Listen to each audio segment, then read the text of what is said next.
Samuel. ആമുഖം. അവസാനത്തെ ന്യായാധിപനായ സാമുവലിന്റെ കാലം മുതൽ ദാവീദിന്റെ ഭരണത്തിന്റെ അവസാനം വരെയുള്ള ചരിത്രമാണ് സാമുവലിന്റെ പേരിലുള്ള 2 പുസ്തകങ്ങളുടെ ഉള്ളടക്കം. 1-2 സാമുവൽ, 1-2 രാജാക്കന്മാർ എന്നീ പുസ്തകങ്ങൾ 1-4 രാജാക്കന്മാർ എന്ന പേരിലാണ് ഗ്രീക്ക് പരിഭാഷയിൽ പ്രത്യക്ഷപ്പെടുന്നത്. ചില ആധുനിക വിവർത്തനങ്ങളും ഈ പാരമ്പര്യം സ്വീകരിച്ചു കാണുന്നു.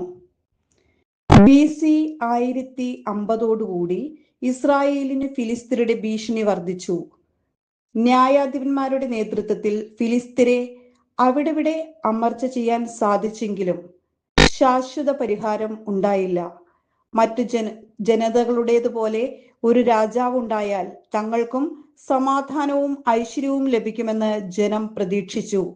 സാമുവലിന്റെ പുത്രന്മാരുടെ നേതൃത്വം ജനത്തിന് സ്വീകാര്യമായില്ല. തങ്ങൾക്കൊരു രാജാവ് വേണമെന്ന് അവർ ശഠിച്ചു. കർത്താവല്ലാതെ മറ്റൊരു രാജാവ് ആവശ്യമില്ല എന്ന അഭിപ്രായമാണ് സാമുവലിന് ഉണ്ടായിരുന്നതെങ്കിലും ജനഹിതം അനുസരിച്ച് പ്രവർത്തിക്കാൻ അദ്ദേഹത്തിന് കർത്താവിന്റെ നിർദ്ദേശം ലഭിച്ചു. സാമുവൽ സാവൂളിനെ രാജാവായി അഭിഷേകം ചെയ്തു. ഫിലിസ്തർക്കെതിരെയുള്ള യുദ്ധങ്ങളിൽ വിജയം വരിച്ചെങ്കിലും ദൈവഹിതത്തിന് വിരുദ്ധമായി പ്രവർത്തിച്ചതുകൊണ്ട് സാവൂൾ തിരസ്കൃതനായി.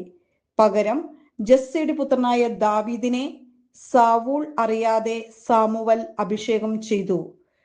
ഫിലിസ്ത്യരുമായുള്ള യുദ്ധത്തിൽ മുറിവേറ്റ സാവൂൾ സ്വന്തം വാളിൽ വീണു മരിച്ചു. ദാവീദ് ഹെബ്രോണിൽ വെച്ച് പരസ്യമായി അഭിഷിക്തനായി. അവിടെ 7 വർഷം ഭരിച്ചു. തുടർന്ന് തലസ്ഥാനം ജെറുസലേമിലേക്ക് മാറ്റി.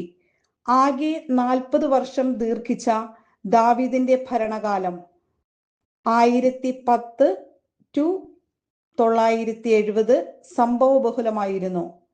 സാവൂളിന്റെ മകൻ ഇഷ്ബാലും സ്വന്തം മകൻ അബ്സലോമും സിംഹാസനം തട്ടിയെടുക്കാൻ നടത്തിയ ശ്രമങ്ങൾ വിജയിച്ചില്ല. ബാഹ്യശത്രുക്കളായ ഫിലിസ്ത്യർ, അമലേക്യർ, മൊവാബ്യർ, ഏദോമ്യർ എന്നിവരെയെല്ലാം തോൽപ്പിച്ച് ദാവീദ് രാജ്യത്ത് സമാധാനം സ്ഥാപിച്ചു. ഇസ്രായേലിൽ ഐശ്വര്യം കളിയാടി.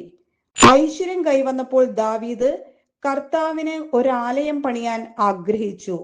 എന്നാൽ നാഥാൻ പ്രവാചകൻ വഴി കർത്താവ് അത് വിലക്കി. ദാവീദിന്റെ സിംഹാസനം എന്നേക്കും നിലനിൽക്കുമെന്ന വാഗ്ദാനം നാഥാൻ വഴി കർത്താവ് നൽകി. വരാനിരിക്കുന്ന രക്ഷകൻ ദാവീദിന്റെ പുത്രൻ ആയിരിക്കുമെന്ന വിശ്വാസത്തിന്റെ ഉറവിടം ഇവിടെയാണ്. നീതിനിഷ്ഠനായ രാജാവായിരുന്നെങ്കിലും ബലഹീനതയുടെ നിമിഷങ്ങൾ ദാവീദിന്റെ ജീവിതത്തിലും ഉണ്ടായിരുന്നു. ഊറിയായുടെ ഭാര്യയായ ബത്ശബായെ സ്വന്തമാക്കാൻ ദാവീദ് കാട്ടിയ വൻ ചതി നാഥാന്റെ ശക്തമായ വിമർശനത്തിന് വിഷയമായി. തെറ്റു മനസ്സിലാക്കിയ ദാവീദ് ഉള്ളുരുകി അനുതപിച്ചു. ദാവീദിന് ബത്ശബായിൽ ജനിച്ച പുത്രനാണ് കിരീടാവകാശിയായി തീർന്ന സോളമൻ. ദൈവഹിതത്തിന് വിരുദ്ധമായി ജനസംഖ്യ എടുത്തതിന് ശിക്ഷയായി വന്ന മഹാമാരിയിൽ നിന്ന് ജനത്തെ രക്ഷിക്കണമേ എന്ന യാചനയുമായി ബലിയർപ്പിക്കുന്ന ദാവീദിനെയാണ് 2-ാം പുസ്തകത്തിന്റെ അവസാന ഭാഗത്ത് കാണുക.